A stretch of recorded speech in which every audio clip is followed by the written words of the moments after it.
video, we are going to talk about how to actually add products to your funnel so that you can take payments. So in the funnel that we are looking at, this is for my in-person live event called Get Elevated Live. So I have an order form page in this funnel, and this is what we are going to be focused on. Ultimately, whenever you are adding products to pages, you can only add those products to the pages that have a one-step order form or a two-step order form. If there's no way to actually process that transaction, adding the product does not matter. So the first thing we need to do is be in the funnel that we want to add our products to. The second thing is to be on the page with your order form. The next thing we're going to do is go over to this products tab. So right now I have a product associated with this page. This is the super early bird pricing for my tickets. This is a one-time price, which means it's not a recurring payment. I also have an order bump. This is the VIP add-on, and you can see that next to it, the word bump is set in yellow. So that makes it clear that this is an order bump. This is not the primary product that we are adding to this funnel. So in order to have these products, we need to first get those products created. And we're going to do that by going into tab. The payments tab is really your hub for everything payment related.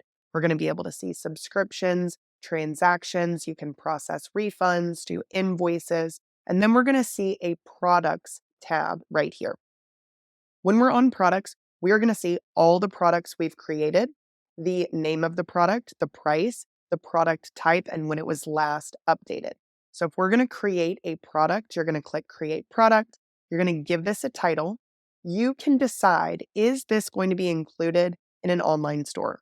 So ultimately, even if you turn this on, it doesn't really make a difference unless you go to create an online store. So for this product, I would not need this in an online store, so I can just turn this off. But we're going to go ahead and give that a title, give it a description. This is to store a long form explanation. This is only for your internal purposes. Then if we want a photo or a video related to this product, we can upload this here. And now we've got our product type. Is this going to be a physical good, digital good, or is this a service? So in this specific case, this would be a service. This is an in-person event. Then we have a statement descriptor. So this is used for the customer's bank statements. I do think it's a really good idea to be as clear and descriptive as you can, because your business name or the account where the order is processed might not be what that customer recognizes. For example, my business is called Allie Bloyd Media, but this event is called Get Elevated Live. If I put nothing in here, it would just show Allie Bloyd Media. That's the name of my merchant account.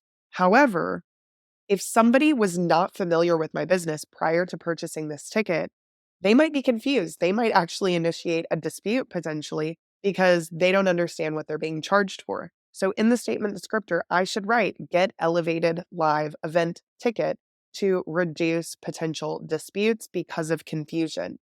Now we have our prices. We've got one-time or recurring. You can set up a brand new recurring subscription right here.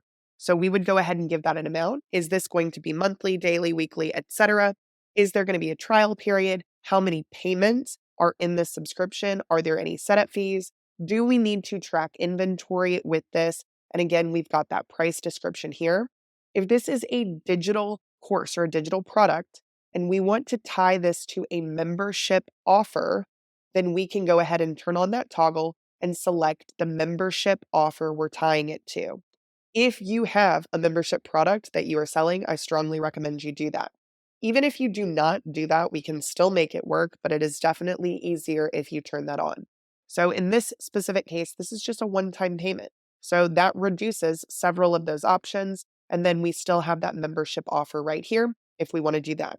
You can actually add another price as well. So if there is more than one price, you can put it in here. We're still going to have to select those products and prices individually when we add them to the funnel, But let's say there are several different prices for the same exact product. You don't have to create multiple products. You can just do multiple prices of the same product.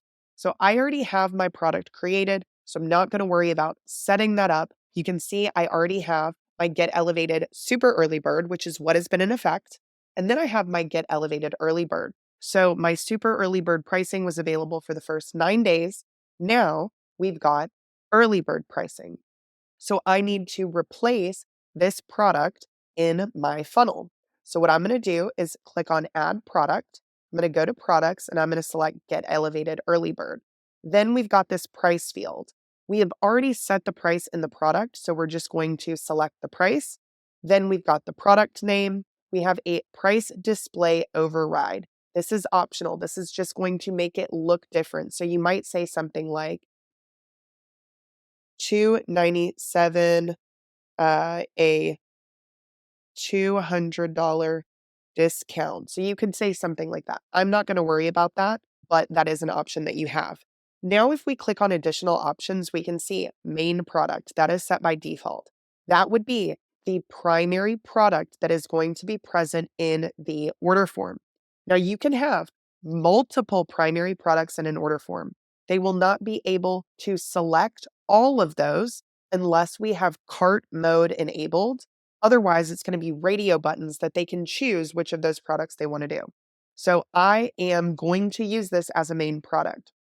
However, if this is an order bump, like my VIP ticket, I would need to select bump because this is not going to be a primary product. This is going to be an order bump in that checkout form. We also can say allow multiple quantities to be purchased. So again, this is a main product. I am going to allow multiple orders to be purchased, and I'm going to say we'll do 3 as a maximum. At the end of the day, if somebody wanted to purchase 5 tickets for their team, they could, but at the end of the day, we only have a small number of tickets available left anyway, so I'm just going to limit this to 3. So I'm going to go ahead and hit save. And now I've got my super early bird and my early bird both present on this checkout page. So let's just take a look at how this looks. I'm not going to keep both of those on here, but it will show you what that's going to look like. So we are going to go ahead and just go to step 2. And now I can see that I've got my super early bird, that's a primary product, and I've got my early bird. So I can select both of these if I choose. That's something you really have to keep in mind. I do have the cart enabled on this funnel, which is the reason I'm able to do that. Otherwise, it would be an either or. And then we've got the quantities listed as well.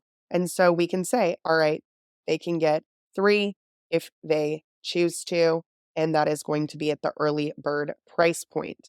Now you can see this. Yes, I want a VIP ticket.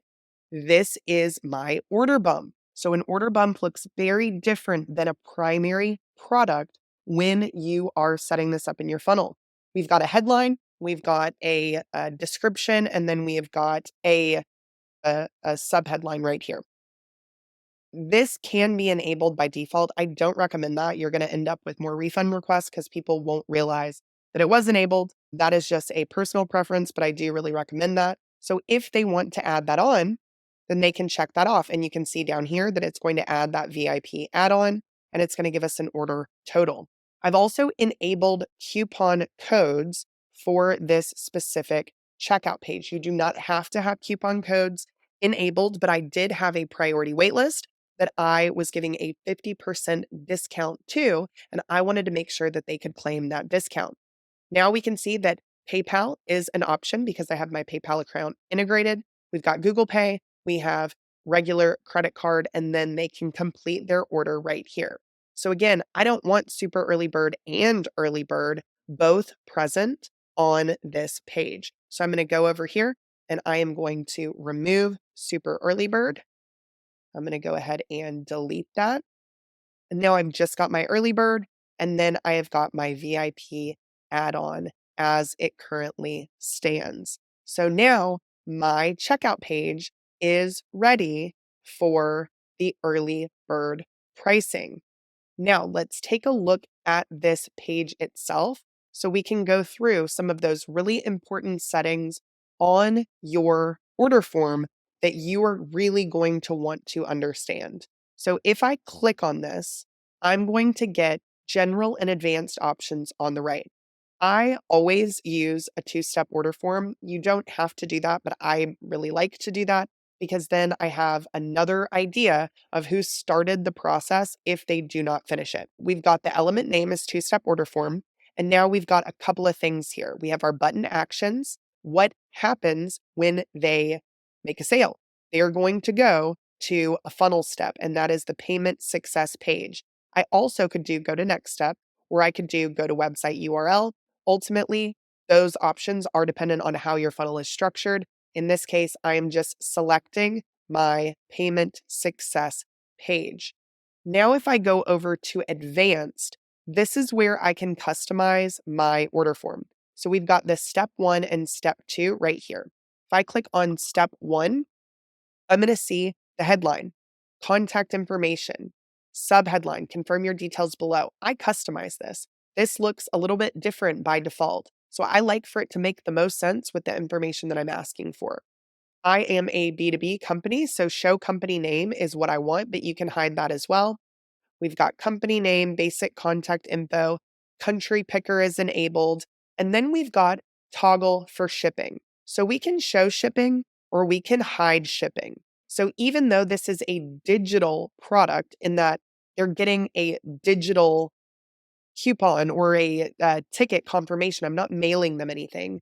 I like to have this on here because I want to collect addresses. Number one, it helps if there was ever the possibility of a dispute, but I want to build my direct mail mailing list. So this says shipping details by default. So we change this to say your address instead of shipping details because we don't want them to think that this is something that's going to be physically mailed. Then we've got the go to step 2 as that submit button. And then down here for the main product options, we've got enable cart mode. So I do have that turned on. Product description, that could be turned on if you choose. I don't have that on. Order bump options. So this by default is turned off. I'm going to enable that order bump because I have an order bump. So if this was turned off, I wouldn't need to worry about it. But if it's turned on, I need to add my order bump here. You have to already have that product in the product section of the funnel, like we already looked at, and it has to be listed as an order bump to get in this section. So if you've added it as a main product, but you really want it as an order bump, you're not going to see it come up on the drop down. So make sure to do that first. Then we've got our coupon option. So I am enabling the coupon codes. Step 1, terms and conditions.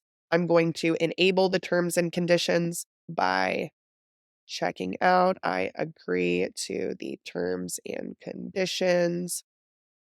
Then we've got sticky contacts. So that means if I already have some of this information from them, it's going to autofill. I choose to do that on a lot of my forms.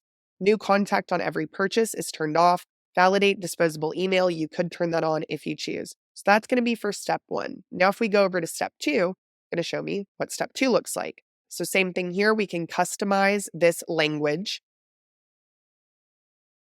and everything else looks about the same. So let's say you want to change the button color, you want to change how the order bump looks. The first thing I would say is don't worry about doing that. This is totally fine to have the button blue, even if it is not your brand colors. We want that to stand out anyway. And this yellow, green, and red for the order bump, those are colors that really stand out. I wouldn't worry about changing them. If you are going to change them, you are going to have to do that with CSS. So you can see the CSS selector right there. That is something that you would have to put in the CSS. I am good on this page. I'm going to go ahead and hit save. Now I've got to hit publish to make sure that those changes have actually gone through and the funnel is live. And there we have it. We have got our product connected to our funnel. We have our product created. We've got our order bump created. We've got our 2-step checkout form edited. And now we are ready to take payments for the early bird pricing. Even though we've already been running this funnel for the super early bird pricing, we are now good to go with this new product. So I strongly encourage you guys to get out there, start running some funnels and collecting direct payments. If you have any questions, let me know, and I will see you on the next video.